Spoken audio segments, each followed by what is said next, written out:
आज देखुन जिते बेले आलती सरुन सार वर्षा है तो आम भाभी नहीं पार्लु कि एत जोर वर्षा है बोली। तो बर्तमान जेन वर्षा है आम आलती भी देनी पार्लु। आज मार गर्भगृह पूरा पीठ तक मार ऊपर पैन जाइला।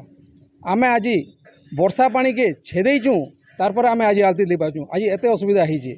तो बर्तमान समलेई मंदिर के सबु बेले तदारक करुचन। विधायक आउचन, म्युनिसिपालिटी चेयरमैन आउचन, देवत्व डिपार्टमेंट रू आउचन, तथापि भी ये समस्या सबु वर्ष देखा पाऊँ बलांगीर रे समलेश्वरी मंदिर रे। देखुन 5T पांडियन भी आसी मंदिर गोटे आम डायग्राम बनिक से देते कि बहुत जल्दी डायग्राम रे मंदिरटा हो जावा बोली। तो बर्तमान इलेक्शन भी सरीगला, एवं तो भी काम नहीं है। तो बर्तमान मुख्यमंत्री कहीचन जिते सबू जबरदखल होती गवर्नमेंट जहाँ मैंने सबू उच्छेद हवा। तो आम देखाके अच्छू ए बाकी जेन समलेई मंदिर चारिपार्श्वर जेन जबरदखल होचे ई जिनिसटा केवे प्रशासन निजे तार माने आसिक उच्छेद करबे।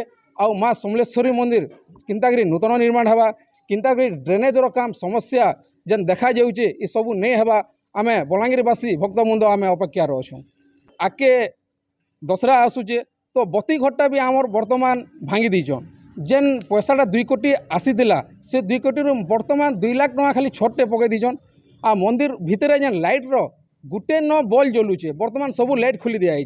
तो भक्तबृंद बहुत असुविधा रोचन।